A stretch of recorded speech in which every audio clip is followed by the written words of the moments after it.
कल जो पैराग्राफ हुआ था, कंप्लीट नहीं हुआ था, वो पूरा करेंगे। थोड़ा लंबा था, इस वजह से फिर आगे बढ़ते हैं। पैराग्राफ एक बार फिर से पढ़ लेते हैं।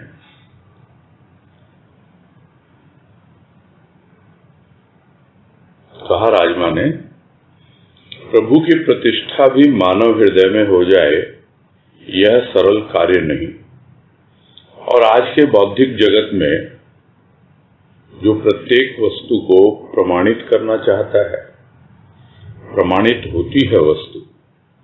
प्रभु आता है अनुभव में, एक वैज्ञानिक परीक्षण द्वारा किसी वस्तु को सिद्ध करता है, तो एक संत सत्य की अनुभूति करा के सत्य दर्शन करा देते हैं। संत के समक्ष ये वैज्ञानिक तो अभी निरे बच्चे हैं। दियासलाई को देखकर एक बच्चा कह सकता है, कहाँ है इसमें आग, लेकिन जो नित्य उससे आग निकालते हैं, वह एक क्षण की देर किए बिना आग जला सकता है। इसी प्रकार जो नित्य ही प्रभु प्रेम की अग्नि जलाकर धूनी रमाए बैठे हैं, उसे देर नहीं लगती सामने बैठे हुए मनुष्य के हृदय में प्रेम की अग्नि प्रज्वलित करने में। अग्नि दियासलाई के बक्स में है, बिना तीली रगड़े वह अग्नि जल नहीं सकती, और सलाई का बक्स व तीली साथ है, फिर अग्नि नहीं जलती। तीली को उठाकर बक्स पर जब कोई रगड़े, तभी अग्नि प्रज्वलित होगी। इसी प्रकार अग्नि हृदय में है, लेकिन प्रभु नाम रूपी तीली नहीं है। यदि प्रभु नाम की तीली भी है, तो वह उचित रगड़ न होने से अग्नि प्रज्वलित नहीं कर सकता। अग्नि प्रज्वलित तभी होती है जब प्रभु नाम की तीली सद्गुरु की वाणी द्वारा हमारे हृदय पर रगड़ी जाती है, युक्ति से, भाव से।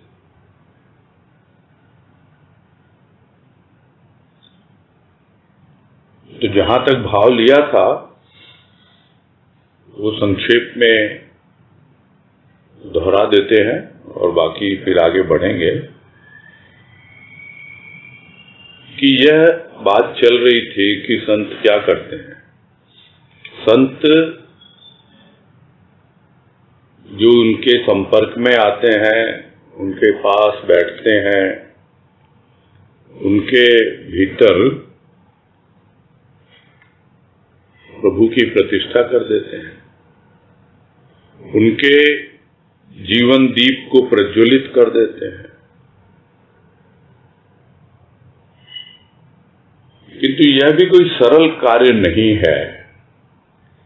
मुख से कहना कि मैं आया हूं तुम्हारे पास और अपने हृदय में प्रभु की प्रतिष्ठा करने के लिए, तो क्या इतनी आसानी से अपने हृदय में प्रभु की प्रतिष्ठा हो जाती है?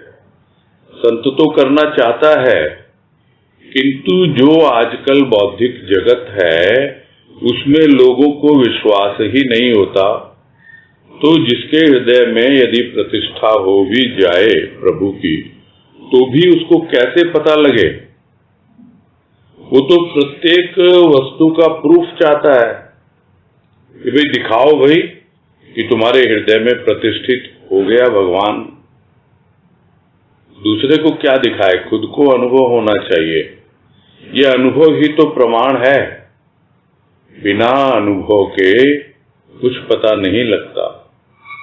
तो जिसके हृदय में प्रभु अनुभव में आता है, वही उसको अपने भीतर प्रमाणित रूप से मानता है, और नहीं तो केवल बातें ही रह जाती हैं। इसलिए प्रभु की प्रतिष्ठा भी मानव हृदय में होना एक सरल कार्य नहीं है।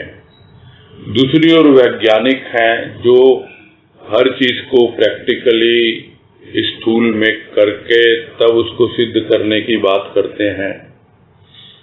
किंतु संत क्या करता है? संत तो सत्य की अनुभूति करा देता है और अनुभूति करा के सत्य का दर्शन करा देता है। यानी सत्य की अनुभूति ही सत्य का दर्शन है। जो बातें हम लोग अक्सर किया करते हैं कि सूक्ष्म के दर्शन क्या होते हैं? सूक्ष्म के दर्शन होते हैं सूक्ष्म में अनुभूति। वो अनुभूति ही दर्शन का रूप कहलाती है। यह संत की कृपा होती है जो सत्य की अनुभूति कराते हैं, तो हमें सत्य के दर्शन हो जाते हैं। और दोनों की कोई तुलना है ही नहीं, संत की और वैज्ञानिक की, क्योंकि संत के सामने तो वैज्ञानिक अभी बहुत ही निम्न स्तर पर है, एक छोटे बच्चे की तरह है।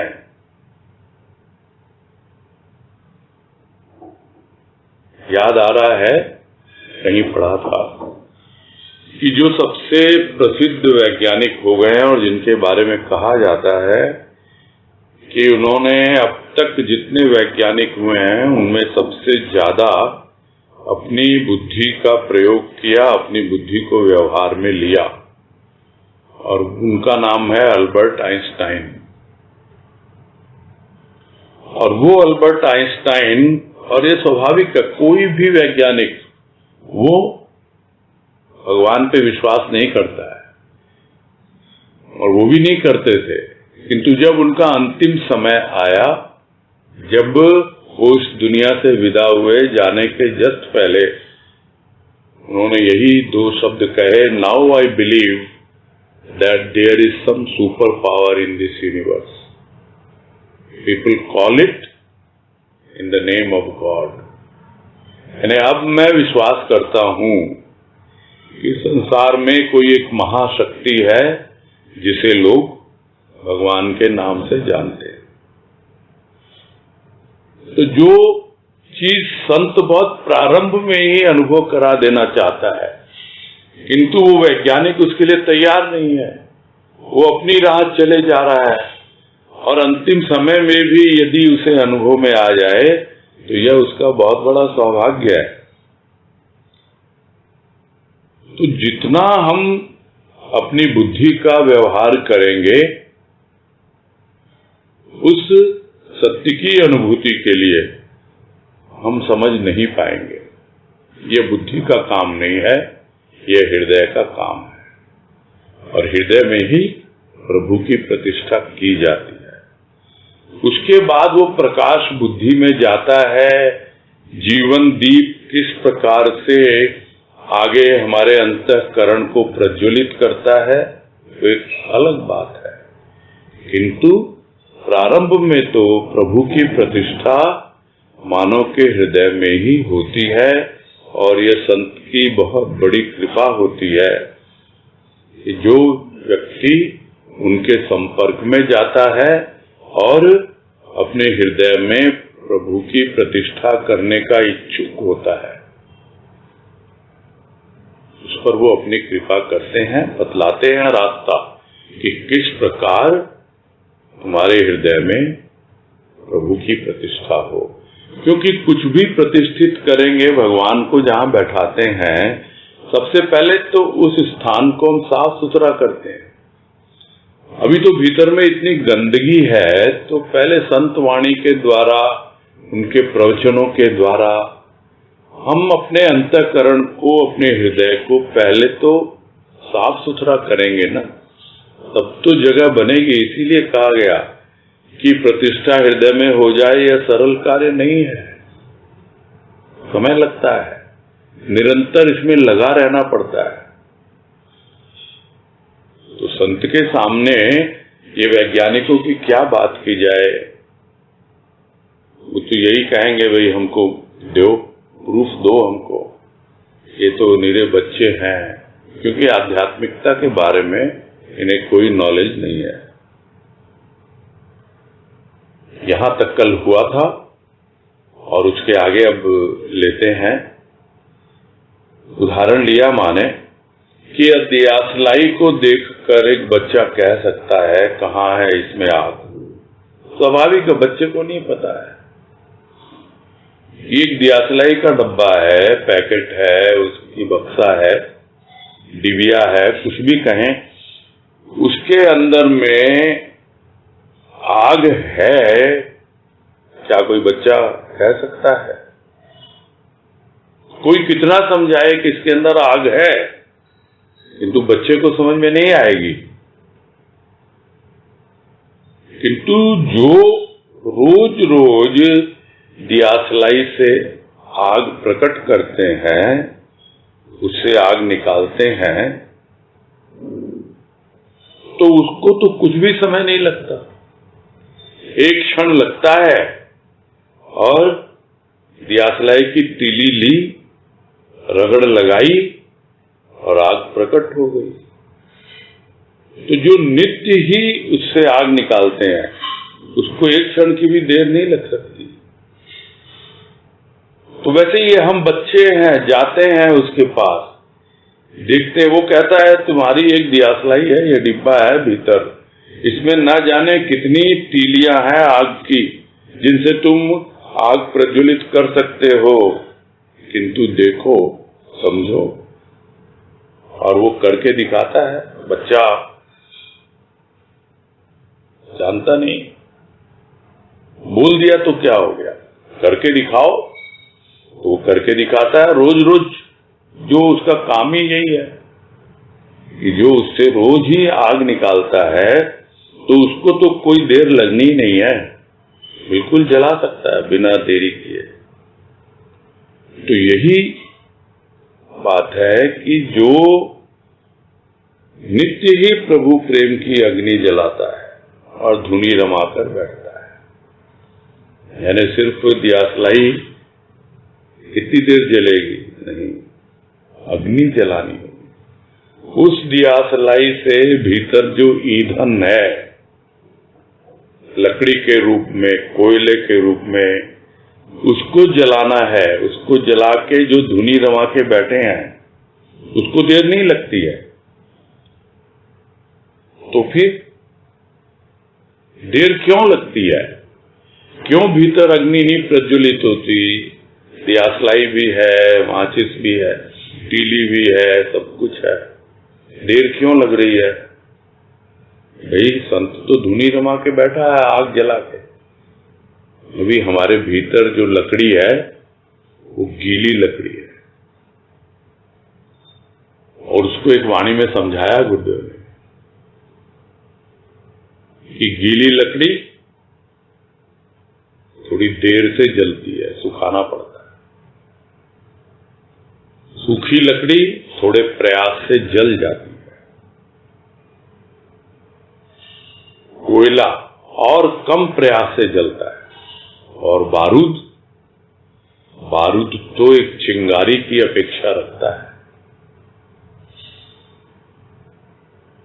तो इस प्रकार 4 प्रकार की आंतरिक स्थिति होती है, जिसे हम कह सकते हैं कि पूर्व जन्म के संस्कार।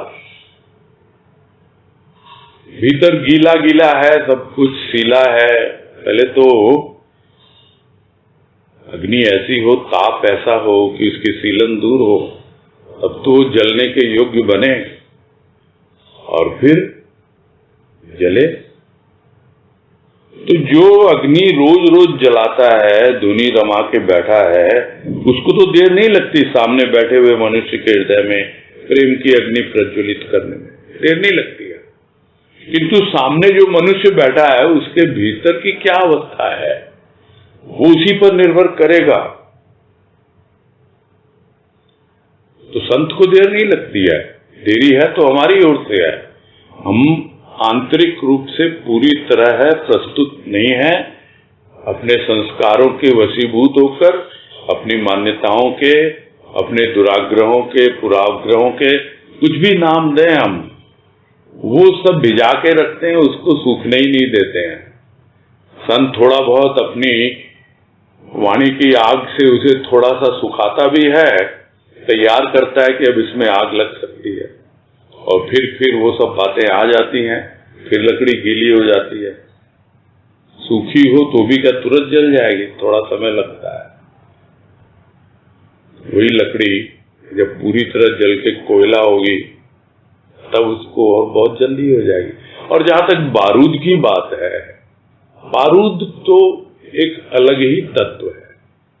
बाकी तीनों तो लकड़ी के ही अलग अलग रूप हैं जो साधारण इंसान के, और बारूद तो संत होते हैं। बस एक छोटी सी चिंगारी और उनके भीतर विस्फोट हो जाता है, सब कुछ एकदम नेस्त नाबूद हो जाता है, और जो भीतर होता है वो प्रकट हो जाता है। जितना ऊपर आवरण होता है एकदम झटके से हुआ नहीं, बाबा के दर्शन मात्र से, दो वाणी के सुनने के मात्र से ही सब कुछ प्रकट हो गया भीतर से। यह होता है संतों का जीवन। किंतु ठीक है, संत सामर्थ्य रखते हैं सामने वाले के भीतर प्रेम की अग्नि जलाने का। अब क्या करना है भाई, अग्नि है, कहाँ है? उस दियासलाई के बक्से में है। किस रूप में है? तीली के रूप में है। वो तीली कैसी है?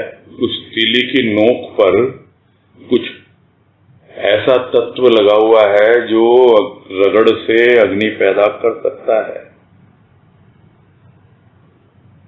तो वो तीली अगर रगड़े नहीं कोई, तो क्या अग्नि प्रकट हो सकती है?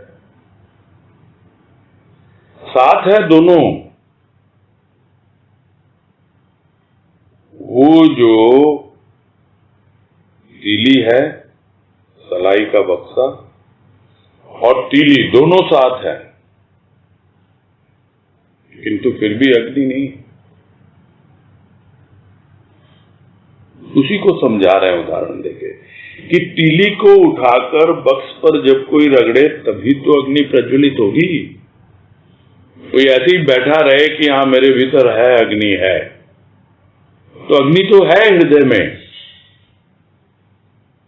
अब ये बक्सा ही खाली पड़ा हुआ है, सिलाई बक्स है, खाली है ही नहीं, प्रभु नाम की तीली नहीं है उसमें।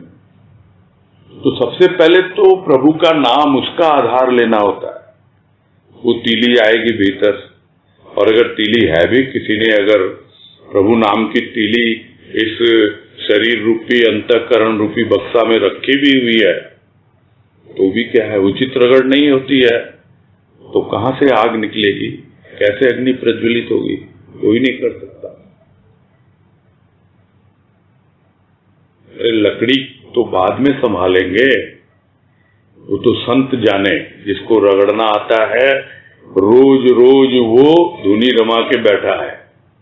किंतु यदि हमारे भीतर वो सलाई का बक्सा है, तीली नाम की है भी, किंतु हमको रगड़ना ही नहीं आता उचित ढंग से। और साथ ही हम देखते हैं बहुत बार ऐसे वातावरण में रखी हुई होती है माचिस की बक्सा, कि सील जाती है, फिर कितना ही रगड़ो कोई आग नहीं निकलती उससे। वैसे ही वातावरण में रहता है प्राणी, ऐसे ही लोगों की संगत में रहता है, कितना ही रगड़ो अग्नि प्रज्वलित नहीं होती है। तो वही है, उचित रगड़ नहीं होने के कारण अग्नि प्रज्वलित नहीं होती है। और साथ साथ अगर सीलन हो जाए तब तो फिर बहुत ही मुश्किल, पहले सुखाना पड़ेगा उसे। तो अग्नि प्रज्वलित कब होती है? जब प्रभु नाम की तीली जो हमारे भीतर है, वो सद्गुरु की वाणी के द्वारा हमारे हृदय पर रगड़ी जाती है। जब हृदय पर वो सद्गुरु की वाणी आती है और वो तीली को रगड़ती है, तब जाकर के प्रकट होती है अग्नि। किंतु उसके लिए क्या चाहिए? उसके लिए युक्ति चाहिए, उसके लिए भाव चाहिए। इसलिए कहें हृदय पर रगड़ी जाती है युक्ति से, भाव से। युक्ति क्या होती है? सबसे पहले तो आना चाहिए तरीका कि किस तरह हमें प्रभु की भक्ति करनी है, उसके प्रेम को अपने भीतर जगाना है, जलाना है। जलाने को जगाना भी कहते हैं। दीपक जगा दिया मतलब जला दिया। वैसे ही जगाना है यानी जलाना है भीतर वो दीपक। यह जीवन दीप जो बुझा हुआ है, सद्गुरु के हाथों में सौंप दिया, हृदय में प्राण प्रतिष्ठा हो बहुत कठिन है, और हुई हो जाए तो भी क्या है, प्रेम की अग्नि प्रज्वलित होगी सद्गुरु की वाणी के द्वारा, हृदय पर रगड़ी जाएगी। युक्ति बतलाएंगे वो, देखो ये तरीका है। वो युक्ति कहां से आएगी? वो युक्ति आएगी भाव से। हर अवस्था में, हर कार्य में जब तक हम भाव को सम्मिलित नहीं करते तब तक सब कुछ अधूरा है। कुछ भी करें, स्थूल के कार्य भी यदि करें, तो यदि हम भाव से नहीं करते उस स्थूल के कार्य को, इसका मतलब हमको अभी कार्य करने की युक्ति नहीं आई है। जब भाव से करेंगे, भाव है क्या? उसमें डूबना, इन्वॉल्व होना। तो जो भी काम कर रहे हैं हम उसमें डूबेंगे। ठीक से नहीं भी होता है तो हम सीखेंगे युक्ति उसकी कि कैसे ये काम किया जाता है। कुछ नहीं तो हम एक खाना पकाने की एक डिश है, कोई हमको किसी ने कहा, बताया, सुना, वैसे ही सद्गुरु ने बता दिया ये तरीका है, ऐसे करो वो करो, किंतु जब तक उसमें भाव नहीं होगा, पूरी तरह इन्वॉल्व होके नहीं करेंगे, तो किसी ने अगर बता भी दिया कि ऐसे ऐसे इतना मसाला, इतना ये डाला जाता है, तैयार नहीं हो पाएगी वो डिश।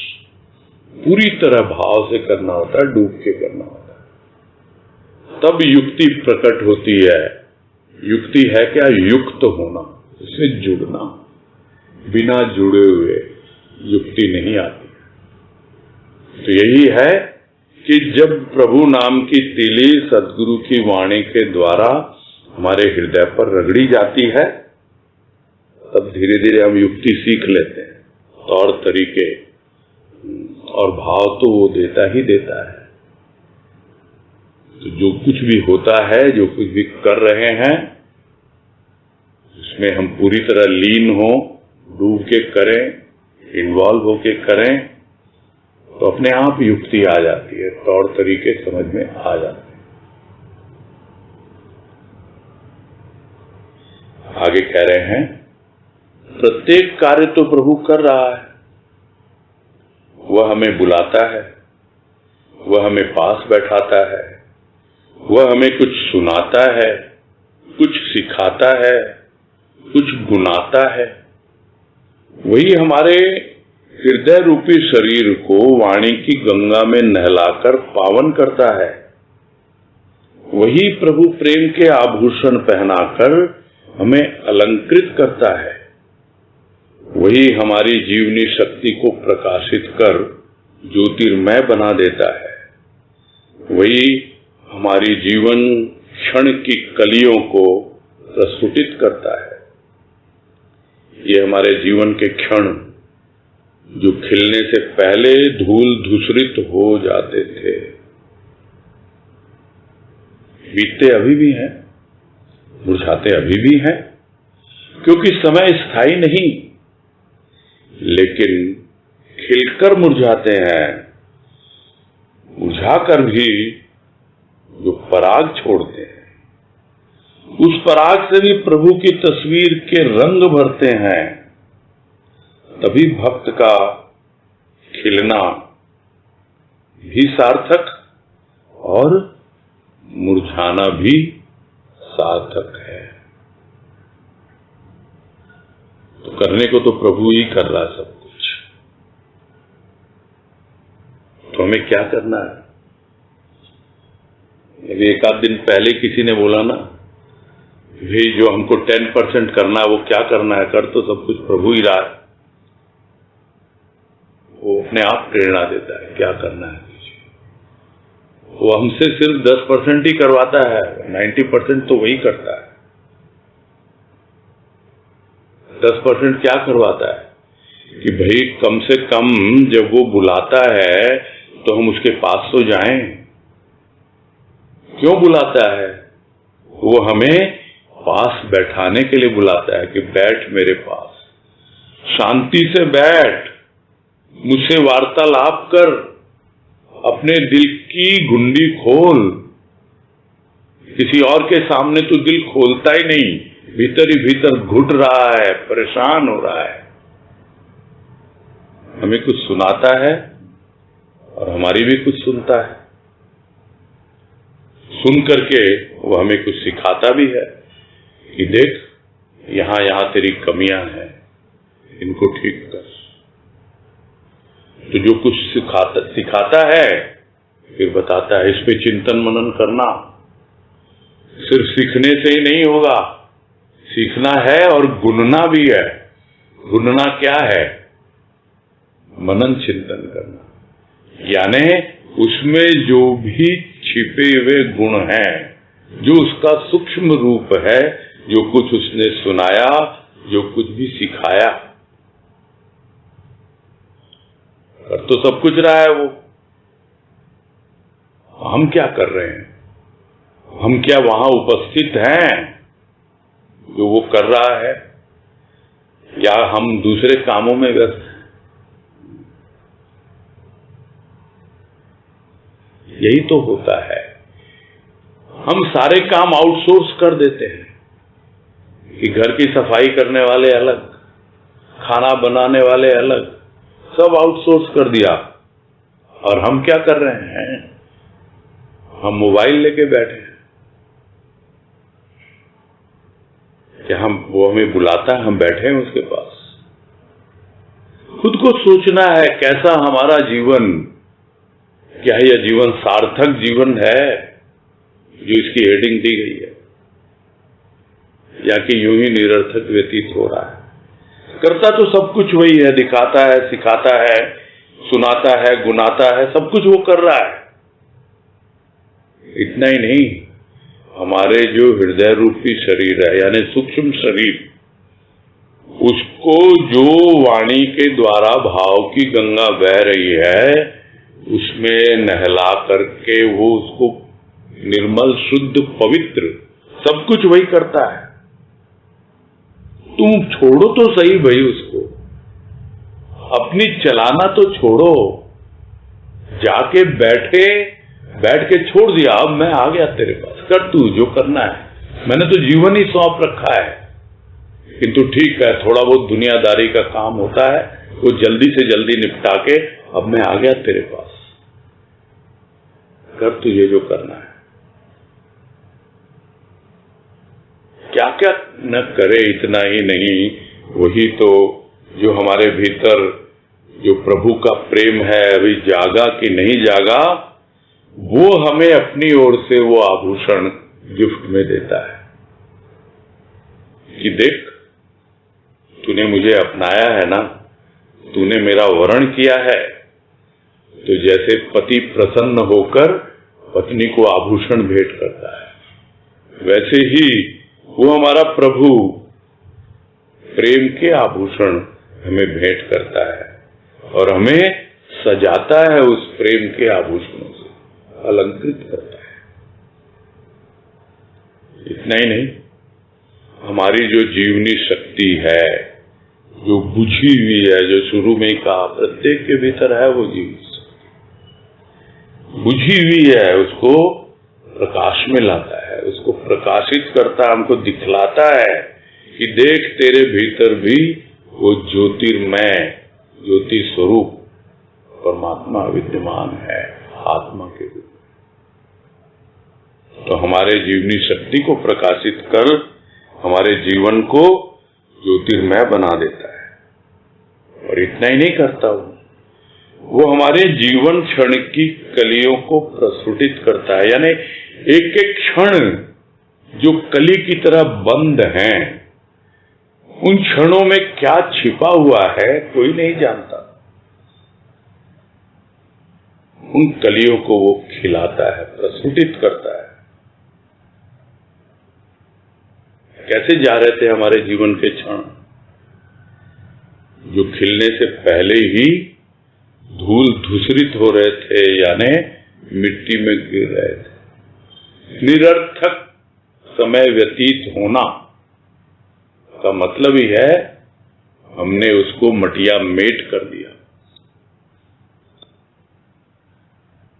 मटिया मेट साधारण भाषा में कहते हैं, अच्छी भाषा में धूल धूसरित कहते हैं उसको। तो ये एक एक क्षण हम मिट्टी में मिला रहे हैं। यदि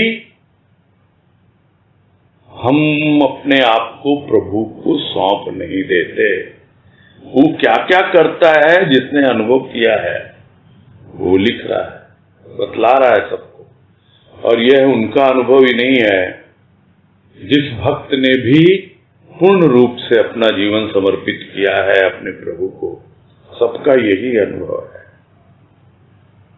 किंतु उसके पहले क्या था, खिलने से पहले ही वो मिट्टी में मिल जाते थे वो क्षण। यानी उन क्षणों को एक कली के रूप में अगर समझें तो उन क्षणों को कितना हम विकसित कर सकते थे, समय को काम में लेते। दो क्षण बीतते तो अभी भी हैं, मुरझाते तो अभी भी हैं, मुरझाएंगे ही ना। समय ठहरता नहीं है, समय तो बह रहा है, किंतु वो क्षण कुछ करके चला गया, उस क्षण ने अपना काम कर दिया। लेकिन अब क्या है, मुरझाते अभी भी हैं, किंतु खिलकर मुरझाते। हमने उस क्षण को काम में ले लिया, हमारे जीवन कलिका खिल गई। वो क्षण की, जीवन क्षण की कलिया खिल गई। अब मुरझा रही है, कोई बात नहीं है, उसका काम हो गया। और जो मुरझाते हैं वो क्षण तो भी कुछ न कुछ पराग छोड़कर जाते हैं, यानी हमारे जीवन को सुगंधित करते हैं, सौरभमय करते हैं। और वो पराग, उसका जो स्थूल रूप है, जो कुछ केसरिया कुछ पीला, उसी से हम प्रभु की तस्वीर के रंग भरते हैं। यानी प्रत्येक क्षण बीत गया, उसने अपना काम किया, खिल उठा जीवन का क्षण, और उसी क्षण को हमने प्रभु को समर्पित कर दिया। उसकी तस्वीर में हम रंग भर देते हैं उन्हीं क्षणों के द्वारा, जो हमारे हृदय में प्रतिष्ठित है। तो तभी तो कहा जाता है कि भक्त का खिलना भी सार्थक और मुरझाना भी सार्थक। वो मुरझाया तो रोया नहीं, क्यों? क्योंकि उसने समय का पूरा सदुपयोग किया, जीवन व्यतीत हो गया, किंतु उसने एक सार्थक जीवन जिया। उसको पता है करने वाला तो सब कुछ है, वो प्रभु ही कर रहा है, और किस किस प्रकार से मेरे जीवन का रूपांतर हुआ है सब उसको पता है, और वो उसका वर्णन कर रहा है यहाँ पर। किंतु भक्त का खिलना वो सार्थक, भक्त का मुरझाना वो भी सार्थक। आगे है, वही प्रभु इस जीवन वीणा पर राग छेड़ रहा है। वीणा टूटेगी, तार घिसेंगे, लेकिन कुछ गाकर। जिस राग पर विकार रूपी सर्प मोहित होकर अपना विष छोड़ देते हैं, जिस राग पर आनंद का सागर हिलोरे मार रहा है, जिस राग पर प्रभु स्वयं ही बेसुध हो रहा है, भक्त के आगे नाच रहा है, वही राग 13 तारों पर भी छेड़ा जा चुका है। द्रुत गति से बजने की देर है, तू स्वयं डूब जाएगा आनंद सागर में, स्वयं उबर जाएगा संसार सागर से। वो प्रभु ही सब कुछ कर रहा है। इस जीवन वीणा पर राग वही छेड़ रहा है। अब जीवन को वीणा का रूप लिया गया है कि जीवन एक वीणा के रूप में है और उस पे वो राग छेड़ रहा है प्रभु। तो है बिल्कुल वीणा, काम में लो या न लो टूटी जाएगी, तार उसके घिस ही जाते हैं। ये शरीर रूपी वीणा है, श्वासों की तार है, न जाने किन किन रूपों में है। तो वीणा भी टूटेगी, तार भी घिसेंगे, लेकिन कृपा हुई है प्रभु की। कुछ गाकर जाएंगे, कुछ सुनाकर जाएंगे, किसी को रिझाकर जाएंगे। यह है भक्त का जीवन। पता है उसको वीणा तो टूटेगी टूटेगी, तार भी घिसेंगे ही घिसेंगे, लेकिन कुछ गाकर। कौन सी राग गाएंगे भाई? वो राग गाएंगे जिस राग पर विकार रूपी सर्प मोहित हो जाते हैं। अभी विकार क्या कहते हैं? विष का रूप है। किंतु उस राग को सुनकर विकार रूपी सर्प भी मोहित हो जाएंगे और अपना विष छोड़ देंगे। यानी उनका विष अब है ही नहीं, स्वयं ही उन्होंने अपने विष का त्याग कर दिया। यानी जिसे हम कहते हैं विषयों का विष, विकारों का विष, अपने आप रूप बदल गया उनका, छोड़ देते हैं वो। और इतना ही नहीं, ये एक ऐसा राग है, हम ऐसी राग सुनाएंगे कि जिस पर आनंद का सागर हिलोरे मार रहा है, जिस राग पर। और वो जो आनंद का सागर हिलोरे मार रहा है उतना ही नहीं है, प्रभु स्वयं ही उस राग को सुनकर बेसुध हो रहा है कि अरे ये राग कौन गा रहा है? वही तो सुन रहा है और वही गा रहा है। बड़े मजे की बात है। क्या भक्त गा रहा है वो राग? अरे जो गा रहा है वो स्वयं ही बेसुध हो रहा है। यदि वो सुध में रहे, होश में रह के गाए, तो क्या वो गा पाएगा? क्या विकार रूपी सर्प अपना विष छोड़ देंगे? क्या प्रभु उस पे मोहित हो जाएगा? अरे मोहित होके वो स्वयं ही बेसुध हो रहा है और भक्त के आगे नाच रहा है। दिख रही उसकी सारी वृत्तियां। कौन किसको सुना रहा है, कौन गा रहा है?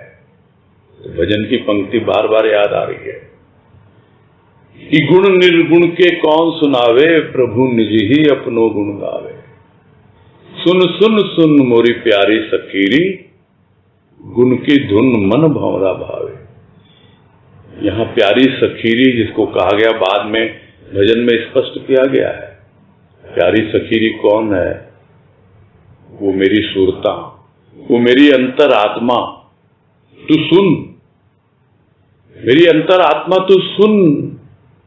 मेरा प्रभु स्वयं रीझ रहा है और मेरा मन जो है वो भंवरा बन के गुनगुना रहा है, उसको बहुत अच्छा लग रहा है। तो क्या किया प्रभु ने? भीतर बैठ के अधरों पे धारी बानी बसुरिया, नाचे वृत्ति होके बावरिया। ये प्रभु भीतर बैठ के वाणी की बांसुरी बजा रहा है, वृत्तियां नाच रही हैं, भाव विभोर हो रही हैं और भीतर आनंद का सागर हिलोरे मार रहा है और उस पर प्रभु नृत्य कर रहा है। खुद ही बेसुध हो गया, खुद ही गा रहा है, खुद ही बेसुध है। अब नाच किसके आगे रहा है? भक्त के आगे।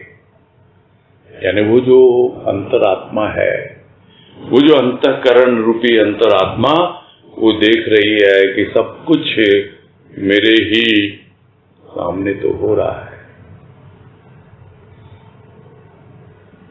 तो वही राग अब तेरे तारों पर भी छेड़ा जा चुका है। यानी अब तुम्हारे भीतर भी वही राग, जो राग प्रभु स्वयं के लिए छेड़ता है, खुद गाता है, खुद ही बेसुध होता है, खुद ही उसके भीतर नजर आता है आनंद सागर हिलोरे मार रहा है। अब तुम्हारे भीतर भी वो राग छेड़ दिया गया है।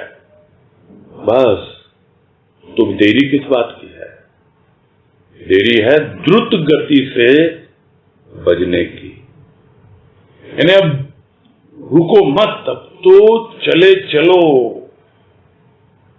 जैसे बजते हैं वीणा के तार, इस तरह पहले धीरे धीरे धीरे धीरे एक लय में आते हैं, एक ताल में आते हैं, और उसके बाद एकदम द्रुत गति से एक के बाद और सुर, ये सुर, और जल्दी से जल्दी अपने लक्ष्य तक पहुंच जाते हैं। इसी तरह द्रुत गति से अब आगे बढ़ना है, उसी की देर है बस। खुद भी डूब जाएगा तू आनंद सागर में, और जब आनंद सागर में डूब जाएगा तब जाकर यह जो भव सागर है, संसार सागर है, इससे उबर जाएगा। उबर जाएगा यानी बच जाएगा, बाहर निकल जाएगा। तो लोग कहते हैं भाई हमें तो इस भव सागर से बचना है, तो बचना है तो है आनंद सागर। आनंद सागर में डुबकी लगाओ, अपने आप ही संसार सागर से बच जाओगे। प्रभु बजा रहा है उस वीणा को, भीतर बैठकर खुद ही गा रहा है, खुद ही रिझ रहा है, रिझा रहा है। क्या अवस्था हो रही है भक्त की, इतना आनंद मग्न होकर वो उसमें डूब चुका है। अब वो क्या संसार सागर के बारे में सोचेगा कुछ कि क्या हो रहा है मेरे साथ?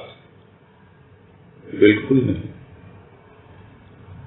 जिसके लिए वो हमेशा परेशान कि भाई संसार सागर से उबर जाऊं, कैसे छुटकारा मिले इससे, डूब जाओ आनंद सागर, अपने आप छूट जाएगा।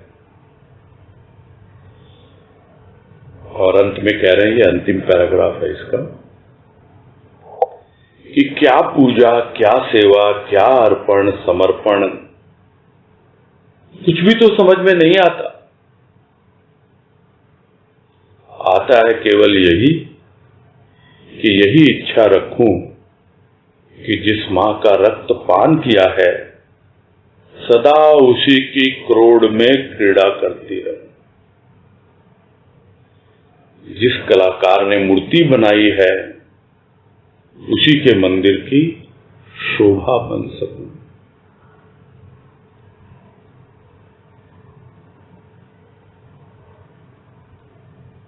तो क्या करूं, क्या न करूं, क्या पूजा करूं, किस तरह पूजा करूं, क्या सेवा करूं, किस तरह सेवा करूं, कुछ समझ में नहीं आ रहा है। सब कुछ सुन लिया, पढ़ लिया, थोड़ा बहुत अनुभव में भी आ गया, फिर भी समझ नहीं आ रहा है क्या अर्पण करूं कि समर्पण हो जाए, कि पूरी तरह हो जाए सब कुछ। समझ के भी समझ में नहीं आता, करूं तो क्या करूं। ऐसी मुश्किल आती ही आती है जीवन में कि सब कुछ समझ में आ गया, सब अनुभव भी मिल गए, तो अब मैं क्या करूं भाई, कैसे पूजा करूं उसकी, क्या पूजा करूं। तो क्या कहेंगे गुरुदेव, जो एक वाणी में कहते हैं कि देखो इन प्रेम के पुजारियों को, इनकी पूजा हो गई बंद, तो वो कौन सी पूजा बंद हो गई? ऊपरी पूजा, स्थूल की पूजा। वो तो प्रेम में मगन है। अब पूजा और न दूजा, ये भी कहते हैं गुरुदेव। तो और न दूजा मतलब कौन है वहां? केवल प्रेम ही प्रेम है। वो तो प्रेम में ही मगन है। समझ ही नहीं आ रहा उनको क्या पूजा होती है, क्या सेवा करूं। तुमने तो कह दिया प्रेम तू मुझसे कर, सेवा मेरे बच्चों की। क्या सेवा करूं? तू खुद ही तो मेरी सेवा कर रहा है, जो पहले भी कहा। क्या अर्पण करूं? सब कुछ तो तेरा ही दिया हुआ है, तो क्या तुम्हें समर्पण करूं? तो यह सब समझ में नहीं आता है। जब एक बार इस तरह की अनुभूति हो जाती है जिसका वर्णन है कि मैं जो जीवन जी रहा हूं बहुत ही सार्थक जीवन है, जैसा मेरा प्रभु चाह रहा है वैसा हो रहा है, और मेरा जीवन उसी तरह व्यतीत हो रहा है। भीतर इतना सेटिस्फैक्शन, इतना संतोष, इतनी तृप्ति और इतनी शांति रहती है कि रिलैक्स होकर जीवन जी रहा है। क्या समझना उसको?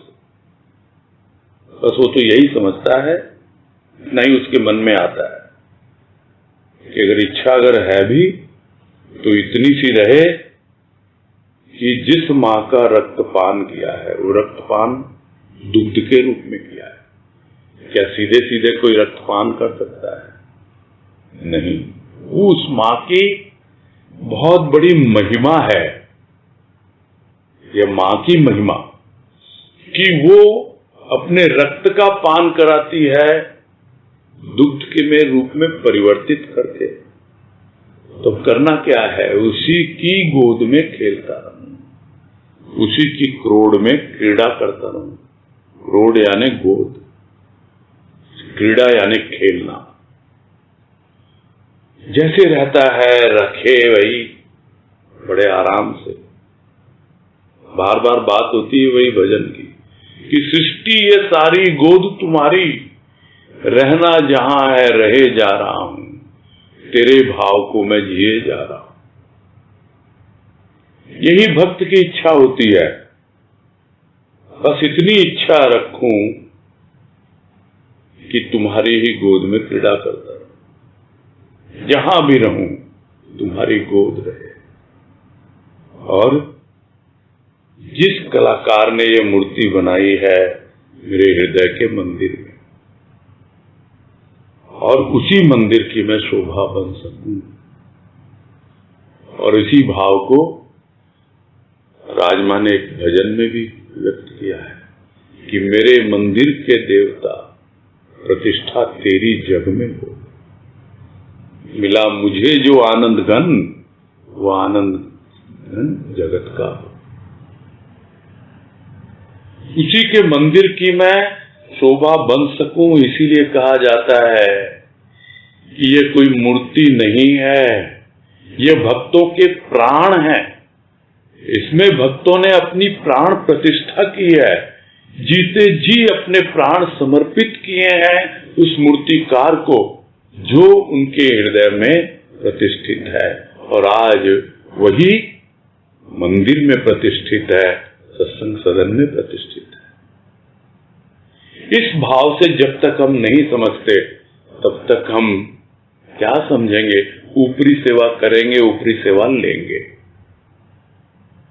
किंतु जिस दिन हमें समझ में आ जाएगा कि कितना बड़ा महत्व है, ये भक्तों ने कितना कुछ किया है हमारे लिए, और सद्गुरु तो कर ही रहे हैं, तब हमें पता लगेगा कि क्या तो पूजा होती है, क्या सेवा होती है, क्या अर्पण समर्पण होता है। बस एक ही इच्छा है, जहां रहूं, चाहे सदन में रहूं, चाहे इस बदन में रहूं, यह बदन ही तुम्हारा सदन बन जाए और हृदय में तुम्हारी मूर्ति प्रतिष्ठित है, वही मूर्ति सदन में प्रतिष्ठित हो। यही तो भाव है भक्त का, इसके अलावा क्या है जीवन? यही तो एक सार्थक जीवन है, उसके अलावा कोई जीवन सार्थक हो सकता है? माँ के अनुभवों से हमें यही समझना है, यही प्रेरणा लेनी है कि एक भक्त का जीवन हो तो कैसा हो और कैसे एक साधारण मानव भी सार्थक जीवन जी सकता है। बस यही पूरा करना है।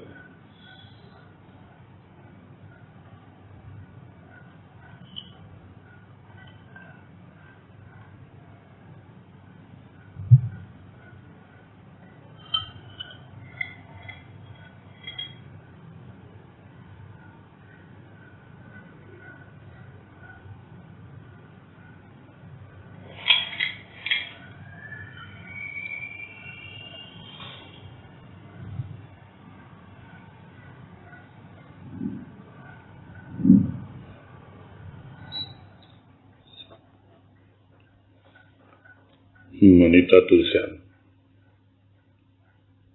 बोलिए। हाँ नमस्कार, बोलिए। हाँ, मेरे सेकंड लास्ट पेज पे मेरा लास्ट में लाइन आई थी, मुरझा कर भी जो पराग छोड़ते हैं उस पराग से भी प्रभु की तस्वीर के रंग भरते हैं। तो मुरझा कर भी मतलब ये हुआ कि जो शरीर छोड़कर जाते हैं तो वो उनका भाव मतलब विच्छेद करके जाते हैं, जैसे हम बोलते हैं से जाकर भी नहीं जाते, वो बात नहीं। यहाँ तो जीवन के क्षणों को कलियों का रूप लिया है ना, यानी जीवन क्षण की कलियां वो प्रस्फुटित वो हमारा प्रभु ही करता है। यहाँ उस क्षण का पूरा सदुपयोग करने की बात हो रही है। उसकी पहली लाइन में आप देखो, मैं फिर से पढ़ देता हूं, बोलते हो तो।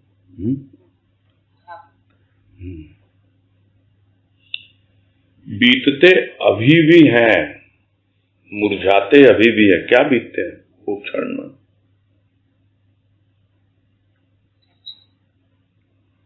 बीतते अभी भी हैं, मुरझाते अभी भी हैं, क्योंकि समय स्थायी नहीं, लेकिन खिलकर मुरझाते हैं। यानी हमने पूरी तरह उस समय का सदुपयोग कर लिया, उस क्षण को हमने सार्थक बना लिया।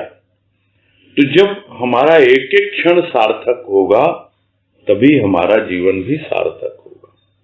सार्थकता क्या है कि खिल के मुरझाना, कली के रूप में नहीं। अगर कली के रूप में खिलने के पहले ही वो जीवन के क्षण धूल धूसरित हो जाएं तो फिर निरर्थक है वो क्षण, हमने उसको काम में नहीं लिया। ये भाव है यहाँ पर।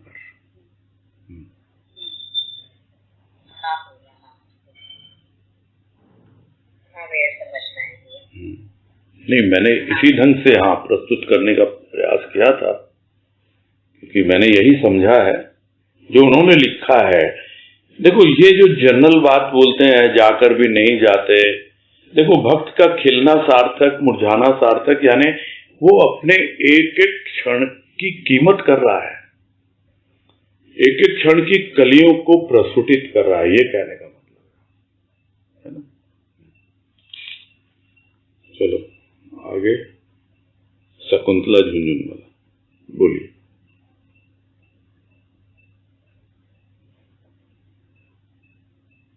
हरिओम भैया। हरिओम, बोलिए। हरिओम भैया। हाँ हरिओम, हरिओम, बोलिए। ये कल आज के फर्स्ट पेज पे था, भौतिक दुनिया में कैसे था। नहीं, समझ नहीं आया मुझे। पैराग्राफ कहाँ से शुरू हो रहा है बताइए ना। प्रभु की प्रतिष्ठा भी। हाँ जी, हाँ हाँ, बोलिए। पहले मेरा पहला ही है भैया। हाँ समझ गया। हाँ बोलिए बोलिए। हाँ, सरल कार्य नहीं, और आज के भौतिक जगत में जो प्रत्येक वस्तु को प्रमाणित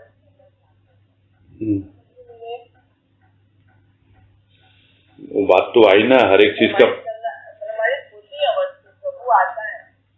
प्रमाणित का मतलब क्या है? हर किसी को प्रूफ। बौद्धिक नहीं समझ में आया भैया। बौद्धिक मतलब बुद्धि से, आप बुद्धि की नहीं चलेगी। ये तो बात आई थी ना, बुद्धि मत लगाओ भाई। जो कोई भी है, क्यों सरल कार्य नहीं है प्रभु की प्रतिष्ठा हृदय में हो जाए? ये सरल कार्य नहीं है, क्योंकि सारी दुनिया आजकल बौद्धिक जगत है, यानी बुद्धि प्रधान है, और वो हर चीज का प्रूफ चाहती है, प्रमाण चाहती है। प्रमाण मतलब प्रूफ, कि मुझे प्रूफ करो ना भाई। तुम अगर भक्ति कर रहे हो और तुमने अपने हृदय में प्रभु की प्रतिष्ठा कर रखी है, दिखाओ तो सही मुझे। वो कल आया था ना ये उदाहरण कि भाई हनुमान जी तो अब है नहीं, हम कि हृदय चीर के दिखला दें कि हमारे हृदय में प्रभु प्रतिष्ठित है। तो अगर प्रतिष्ठित हो भी जाएगा तो क्या लोगों को बतला पाएंगे? लोग तो प्रमाण मांगेंगे आपसे। और जो पहले से ही बुद्धि प्रधान है उसको तो बहुत कष्ट होता है, हृदय की बातें समझ नहीं पाता है। वो तो हर चीज को प्रमाणित करना चाहता है, किंतु प्रमाण है। प्रमाण क्या होता है? अनुभव। सूक्ष्म में अनुभव ही प्रमाण है। किसी और को क्या प्रमाण देंगे आप? आपको खुद को अनुभव में आना चाहिए। और यदि आपको अनुभव में नहीं आया और आप बोलते हो नहीं मेरे हृदय में तो प्रभु प्रतिष्ठित है, तो आप किसी और को धोखा नहीं दे रहे हैं, आप स्वयं को ही धोखा दे रहे हैं। जी हाँ। तो इसीलिए तो लोग प्रमाण मांगते हैं।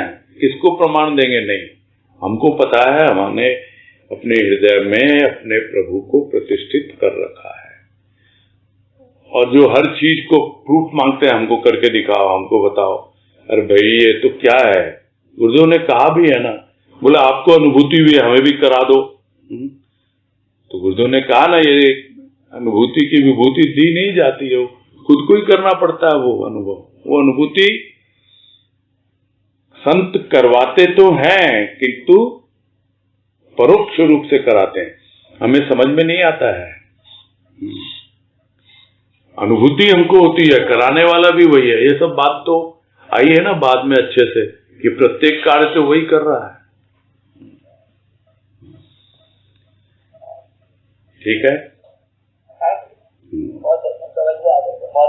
ठीक है, ठीक। ऋतु बंका।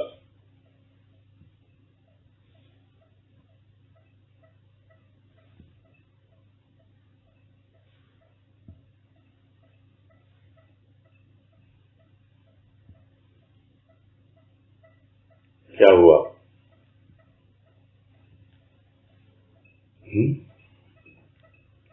हरिओम भैया, प्रणाम भैया। हाँ हरिओम, बोलिए।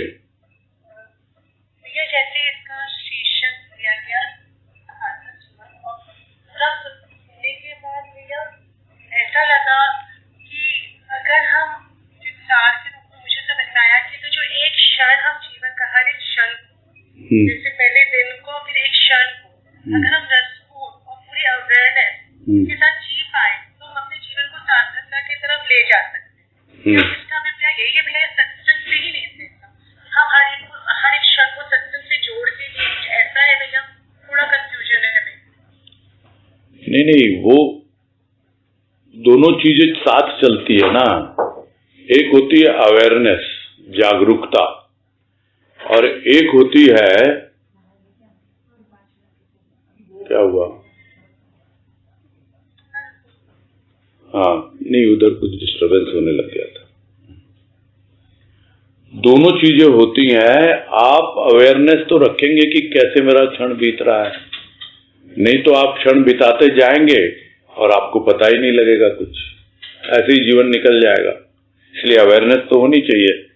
अब वो क्षण प्रभु की भक्ति में, उसके सुमिरन में, उसके प्रेम भाव में व्यतीत हो रहा है, बस, तो आप उसका आनंद उठा रहे हैं।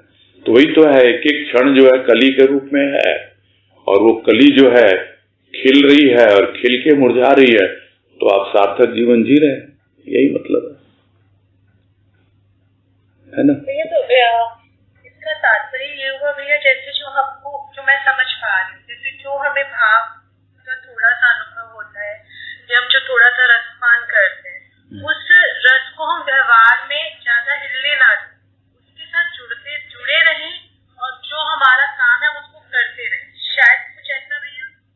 हाँ, वो आप करते रहो, आपको कोई किसी को बताने की दिखाने की जरूरत नहीं होती है,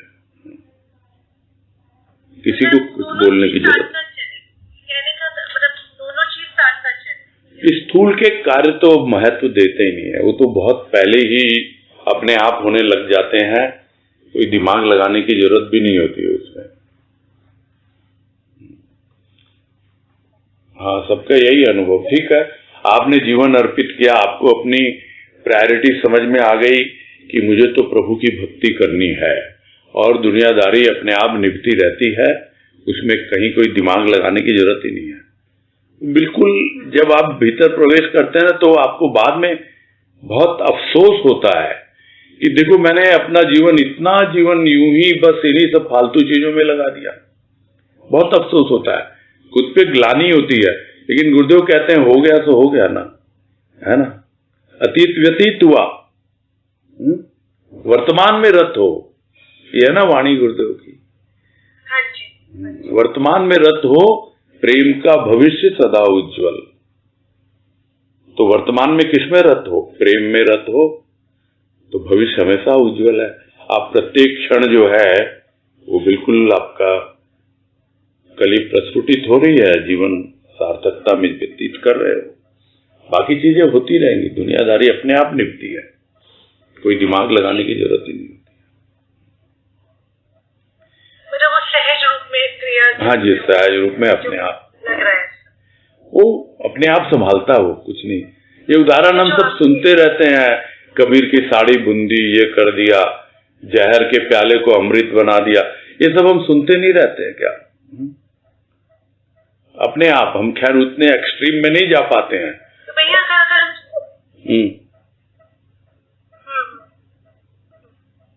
भैया अगर इसको समझने के लिए देखना चाहे तो जो चीजें मैं पहले इम्पैक्ट करती हूँ इतनी इम्पैक्ट नहीं करती, बहुत रिलैक्स हो लगती है लाइफ। हाँ जी, बिल्कुल, आपको खुद को समझना है ना कि अब कैसे आप जी रहे हो, वो तो खुद की अपनी समझ है और अपना मूल्यांकन है। ठीक है, चलता रहेगा, भक्ति में लगे रहो, जागरूकता भी चाहिए और साथ साथ प्रेम भाव भी चाहिए, नहीं तो आप समझ नहीं पाओगे कि जीवन कैसे व्यतीत हो रहा है मेरा।